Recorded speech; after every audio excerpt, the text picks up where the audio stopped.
স্কুলের ছেলেরা ধরুন 7-8 থেকে শুরু করে 9-10-11-12-এর ছেলে মেয়েদের মধ্যে নেশা করার প্রবণতাটা চরম হারে বেড়ে গেছে। আগেও হয়তো ছিল। স্কুল ইউনিফর্মে স্কুলের বাইরে তারা বিড়ি সিগারেট গুটখা খাচ্ছে, স্কুলে টিফিন টাইমে বাথরুমের যে বিড়ি সিগারেট খাচ্ছে, মাধ্যমিক পরীক্ষা চলছে, হলে গার্ড দিচ্ছে টিচাররা, বাথরুমে টয়লেটে যাওয়ার কথা বলে যখন ফিরছে মুখ দিয়ে সিগারেট বিড়ির গন্ধ বেরোচ্ছে। একটা শুধু সিগারেট বিড়িতে আবদ্ধ নয়, গুটখা সহ অন্যান্য বিভিন্ন ধরনের নেশায় একটা জেনারেশনের একটা বড় অংশ মানে আসক্ত হয়ে পড়েছে। এর থেকে পরিত্রাণের উপায় কি? আমার বাড়ি আপনার বাড়ির ছেলেরা স্কুলে যে এই ধরনের নেশায় বন্ধুদের আড্ডায় পড়ে যাচ্ছে না তো কখনো ভেবে দেখেছেন? বাড়িতে হয়তো সে ভদ্রভাবে থাকছে। এই আসক্তির কারণ কি? এর প্রভাব কোথা থেকে এদের মধ্যে পড়লো এবং এখান থেকে বাঁচার উপায় কি? খুব জ্বলন্ত একটি সমস্যা বর্তমানে, সেটা নিয়ে আজকে কয়েকটি কথা বলবো। নমস্কার, আমি প্রাণ চক্রবর্তী। বিভিন্ন বিষয় নিয়ে আপনাদের সাথে কথা বলি। ইদানিংকালে দেখছি, শিক্ষকতার সাথে যুক্ত থাকায় খুব কাছের থেকে দেখছি, ছেলেদের মধ্যে খুব ছোট বয়সী ছেলে 7-8-এ পড়ে, তাদের মধ্যেও বিভিন্ন রকম নেশার প্রবণতাটা খুব বেড়ে গেছে। স্কুল ইউনিফর্ম পরেই দেখা যাচ্ছে স্কুল থেকে ফেরার পথে দল বেঁধে ওপেন তারা বিড়ি সিগারেট খাচ্ছে, গুটকা খাচ্ছে, সিগারেট ধরাচ্ছে, তাদের বাবার বয়সী গার্জেনরা পাশ দিয়ে যাচ্ছে, ডোন্ট কেয়ার একটা মনোভাব। স্কুলের টিফিন আওয়ারে বা অন্য ক্লাসের মাঝখানে তারা টয়লেটে যে বিড়ি বা সিগারেট খেয়ে আসে, তার গন্ধ ক্লাসে যখন আসছে আমরা পাচ্ছি। অনেককে অনেক রকমভাবে বোঝানো হচ্ছে, দেখা গেল বেশি শাসন করতে গেলে স্যার স্কুলেই আসছে না, পরে খবর নিয়ে যায় যে স্যার ও এরম করে বেড়াচ্ছে। খুব ইদানিং একটা বিষয় আমাকে এতটা আতঙ্কিত করে দিয়েছে, ক্লাস 5 থেকে 6-এ উঠেছে, আমি ছেলেটির নাম বলতে পারছি না, আমারই চোখে দেখা, সেই ছেলেটির নামে কমপ্লেন আসলো ও লুকিয়ে বিড়ি খাচ্ছে এবং স্কুলে। এবার আপনাদের প্রশ্ন, স্যাররা কি বলে? টয়লেটে যেহেতু স্যাররা কোনো স্কুলে দেখা সম্ভব না, মাধ্যমিক পরীক্ষা দিতে আসছে অন্য স্কুলের স্টুডেন্টরা। ভাবুন একবার, মাধ্যমিক জীবনের প্রথম বোর্ড পরীক্ষা, কম্পার্টমেন্টাল বা সিসি, পুরনো ক্যান্ডিডেট নয়, রেগুলার ক্যান্ডিডেট, তাদের একটা অংশ মানে একটা বেল পড়ার আগে তো বেরোনো যায় না, বেরোনোর জন্য উদগ্রীব। এবং যখন সে টয়লেট থেকে ফিরছে ঘর জুড়ে গন্ধ ছড়িয়ে যাচ্ছে, মানে সেটা না খেলে তার ব্রেন কাজ করছে না, মুখে গুটখা দিয়ে আসছে, মানে তাড়া করে বাইরে পাঠিয়ে জগে দিয়ে জল দিয়ে মুখ ধোয়া করে, মুখ ধোও তারপরে ক্লাসে আসো, মানে ও থাকতে পারছে না। ভেবেছেন কি ভয়ঙ্কর পরিস্থিতি দেখেছে? এদের বয়স কত? 12 থেকে 16, 17, 18 বছরের মধ্যে এরা এত পরিমাণ নেশায় আক্রান্ত হচ্ছে কেন? এটা কিন্তু খুব ভয়ঙ্কর আকার নিচ্ছে। আমাদের দেশের পরিসংখ্যান বলছে বছরে প্রায় 13 লক্ষ মানুষ ধূমপানজনিত কারণে বিভিন্ন অসুখে মৃত্যুবরণ করছে আমাদের দেশে, বছরে 13 লক্ষ মানুষ। এবার শুধু এতেই নয়, ডেনড্রাইট, ফেন্সিডিল নামক যে সিরাপ, কাশির সিরাপ, এই জাতীয় নিষিদ্ধ জিনিসের নেশা করছে। হ্যাঁ, স্কুল লেভেলের ছেলেমেয়েরা, একদম গ্রাসরুট লেভেলে থেকে রিপোর্ট নিয়ে আমি এই আজকের প্রতিবেদনটা করছি খুব ভয়ঙ্করভাবে। অনেকে বিশ্বাস নাও করতে পারেন, একটু চোখ কান খোলা রাখুন। এই পরিবেশগুলো কিন্তু অসহায় করে তুলছে গার্জিয়ানদের। তারা বাচ্চাদের, ছেলেদের স্কুলে পাঠাচ্ছে নিশ্চিতভাবে, কিন্তু তারা স্কুলের বাইরে কি করছে এটা তো কারোর পক্ষে দেখা সম্ভব নয়। এখনই যদি সামাজিকভাবে এর পেছনে আমরা নজর না দিই অনেক দেরি হয়ে যাবে। এর কারণ কয়েকটা আমি বিশ্লেষণ করে যেটা পেয়েছি, আপনারাও বলবেন কারণগুলো কমেন্ট করে। কি কি কারণ? প্রথম হচ্ছে পারিবারিক একটা কারণ আছে। পারিবারিক কারণ, অনেক ক্ষেত্রে বাড়ির বড়রা তার সন্তানদের সামনে নেশা করছে, সেটা দেখে তারা কিন্তু উৎসাহিত হচ্ছে যে আমার বাবা নেশা করছে, তো এটা নিশ্চয়ই ভালো কিছু। তার প্রভাব কিন্তু ছোটবেলার থেকে শিশুর মধ্যে পড়ছে, এটা সতর্ক হওয়ার দরকার আছে। নেক্সট যেটা হচ্ছে সামাজিক, সমাজে আশেপাশে দেখছে সবাই কম বেশি বিভিন্ন রকম নেশায় আসক্ত, তো সেখান থেকে দেখে দেখে একটা শিক্ষা তো আসেই, এটা হয়। সোশ্যাল মিডিয়া এবং মিডিয়ার প্রভাব, সোশ্যাল মিডিয়াতে বিভিন্ন খারাপ কাজকে দেখবেন অনেক মহিমান্বিত করে দেখানো হয়। সিনেমা টিনেমা দূরদর্শন আমরা কি দেখি?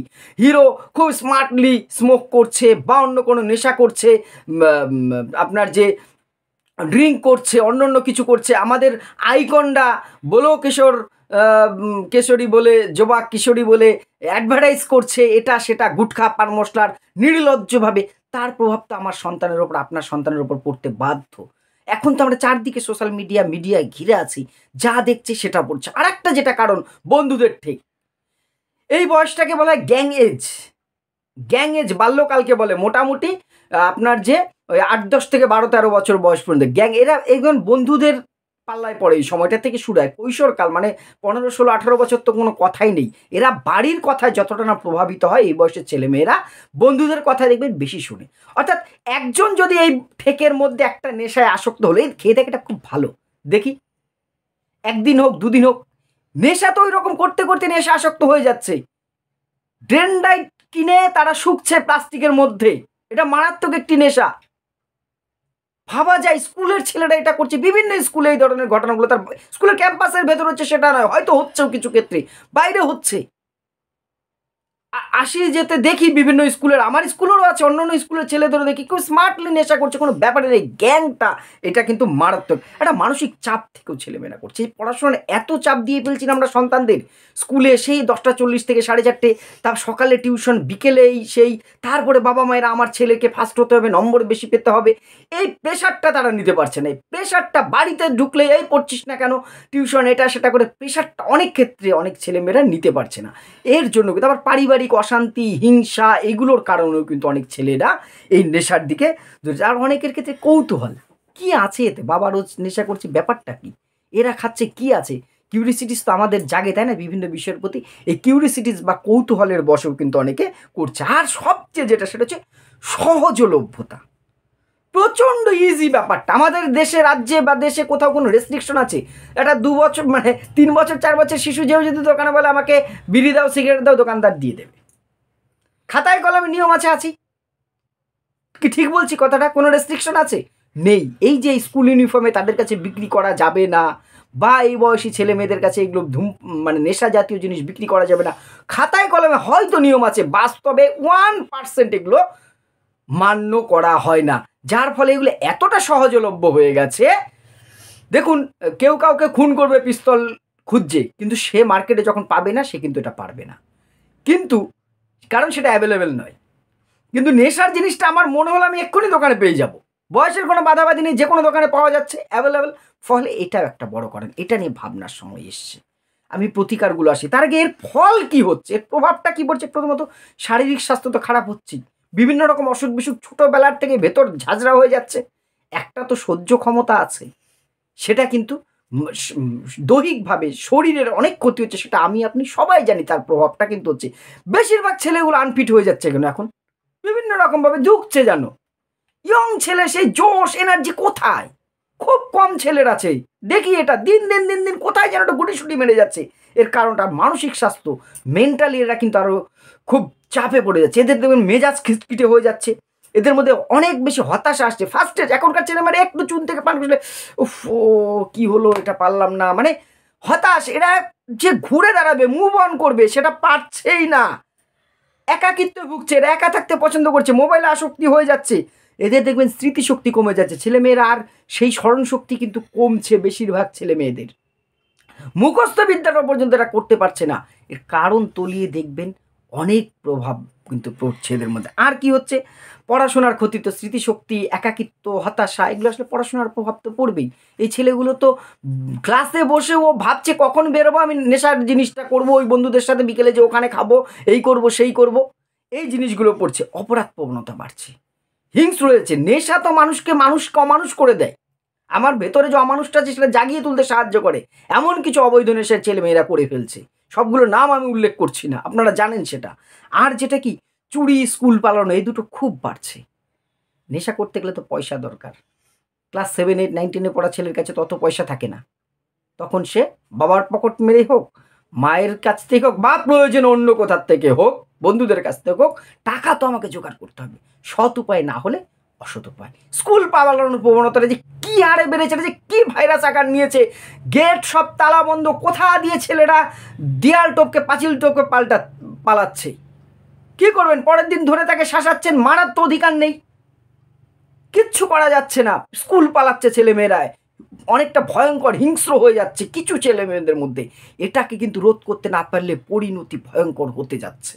এবারে সমাধানের উপায় কি? আমি কয়েকটি সমাধান খুঁজে পেয়েছি, দেখুন আমার কথাগুলো ঠিক মনে হয় কিনা। প্রথমত পারিবারিকভাবে সচেতনতা বাড়াতে হবে। আমার সন্তান আমার কাছে কিন্তু প্রিয়, আপনার সন্তান আপনার কাছে কিন্তু, ফলে সেই সন্তানের যাতে কোনো ক্ষতি না হয়, তারা ভুল পথে না যায়, সেটা দেখার দায়িত্ব কিন্তু আমার আপনার, অর্থাৎ অভিভাবকদের। আমাদের অনেক বেশি সচেতন আচরণ করা প্রয়োজন সন্তানদের সামনে, শিশুদের সামনে। তাদের সামনে আমরা নেশার দ্রব্য গ্রহণ করব না বা সেই সংক্রান্ত বিষয়ের খারাপ দিকগুলো যত বেশি তুলে ধরবো ছোটোবেলার থেকেই, তাহলে তাদের কিন্তু একটা ভয়, ভীতি, ঘৃণা এই জিনিসগুলোর প্রতি আসবে। তাতে আমার মনে হয় অনেকটাই কাজ হবে। দ্বিতীয়ত স্কুলের একটা বিরাট ভূমিকা আছে। এই বয়সী ছেলেমেয়েরা স্কুলের বাইরে এই যে নেশার সাথে যুক্ত হচ্ছে, শিক্ষকতা পেশার সাথে যারা যুক্ত আছেন বা আমরা আছি, তাদেরকে আরও সক্রিয় হওয়া প্রয়োজন। একা বিচ্ছিন্ন এককভাবে এটা কিন্তু করা সম্ভব নয়। সঠিক গাইডলাইন শিক্ষা দপ্তর থেকে দিয়ে এবং আমাদের শিক্ষকদের অনেক বেশি সচেতন হওয়া প্রয়োজন, আমি এটা মনে করি। জানি না কতটুকু ব্যক্তিগতভাবে আমরা পারছি বা পারবো, তো চেষ্টা কিন্তু করতে হবে। তাদের সাথে বন্ধুত্বপূর্ণ আচরণের মধ্যে দিয়ে, জানি তারা অনেক ক্ষেত্রে অ্যাগ্রেসিভ হয়ে যাচ্ছে, অনেক ক্ষেত্রে ফলটা খুব নেগেটিভ আসে, অনেক কথা শুনতে হয়, কিন্তু তবুও সেই চেষ্টাটা বিচ্ছিন্নভাবে না করে সবাই মিলে যদি চালানো যায়, কিছুটা উপকার হয়তো হবে। নেক্সট হচ্ছে এদের এই যে বিক্রিতে একটা কঠোর নিষেধাজ্ঞা। একটা নির্দিষ্ট বয়সের আগে এই যে নেশার দ্রব্য বিক্রি, কঠোর আইন আছে, সেটা বাস্তব প্রয়োগটা দেখতে চাই। কোনোভাবেই যাতে সেটা বিক্রি না করে, কোনো দোকানদার কোনোভাবেই যাতে বিক্রি না করে, এটা তাকে ভাবতে হবে আইনের থেকে বেশি। যে আমি যাদেরকে বিক্রি করছি, আমার ছেলে আছে, আমার মেয়ে আছে, বা আমার ভাইপো আছে, ভাইজি আছে, কেউ আছে, তারাও একই পথ অন্য দোকান থেকে নিচ্ছে না তো? এইটা যতদিন আমরা না ভাববো, পরের ছেলে পরমানন্দ, যত উচ্ছন্নে যায় ততই আনন্দ, এই যতদিন মনোভাব থাকবে, ততদিন ওই মানে নিজেরটুকু শুধু বুঝতে গেলে কিন্তু নিজেরটারও ক্ষতি হবে। এটা আমাদের ভাববার সময় এসেছে। সচেতনতা প্রচারটাকে আরও বাড়াতে হবে। সোশ্যাল মিডিয়ায় শুধুমাত্র এই প্যাকেটের মধ্যে একটা ছবি দিয়ে দিলেই সচেতনতা হয়ে গেল না। বিভিন্ন মিডিয়াতে বিভিন্নভাবে এর বিরুদ্ধে, নেশা, তামাক এগুলোর বিরুদ্ধে অনেক বেশি প্রচার দরকার। সচেতনতাটা সবার আগে করা দরকার। এদেরকে খেলাধুলায় উৎসাহ দেওয়া। ছেলেমেয়েরা খেলার বিমুখ হয়ে গেছে। খেলার মাঠ এমন একটা জায়গা যেখানে সব কিছুর থেকে একটা ছেলেমেয়েকে দূরে রাখতে পারে। তার সঠিক গঠন করার ক্ষেত্রে, ব্যক্তিত্বর বিকাশের ক্ষেত্রে কিন্তু খেলাধুলার ভূমিকা বিরাট পরিমাণে। এখনকার ছেলেমেয়েরা দেখছি খেলার থেকে বিমুখ। মাঠগুলো শূন্য, ফাঁকা পড়ে আছে। কেন ছেলেরা খেলতে যাচ্ছে না? উৎসাহ দেয়। স্কুলগুলোকে শুধুমাত্র তাত্ত্বিক জ্ঞানের বাইরে আরও বেশি খেলাধুলার স্কোপ বাড়ানো উচিত। পাড়ায় বিভিন্ন উদ্যোগ সরকারি বেসরকারিভাবে নেওয়ার বোধহয় সময় এসেছে। খেলাধুলাই পারে একমাত্র, আমার মনে হয়, এই সমস্ত কিছুর থেকে ছাত্রদের, ছেলে মেয়েদের দূরে রাখতে, ভালো একটা জায়গা তৈরি করতে। লাস্ট যেটা বলবো, কাউন্সিলিং। প্রয়োজনে যাদের আছে তাদের কাউন্সিলিং করা, শিক্ষক শিক্ষিকা অভিজ্ঞ যারা আছেন তাদের বা ডাক্তারি পরামর্শ নেন, তাদের সঠিক যদি কাউন্সিলিং করানো যায়, এরা একদম নরম মাটি, যেমন মূর্তি গড়ব তেমনই হবে, সেই জায়গাটা যদি ঠিক করা যায়, আমার মনে হয় এটা ঠিক হবেই, আমরা পারবো। জানি না আপনাদের কি মনে হয়, আপনারা মতামত অবশ্যই কমেন্ট করে জানাবেন। আর ভিডিওটি যদি উপযোগী মনে হয়, শেয়ার করে পাশে থাকবেন। ধন্যবাদ।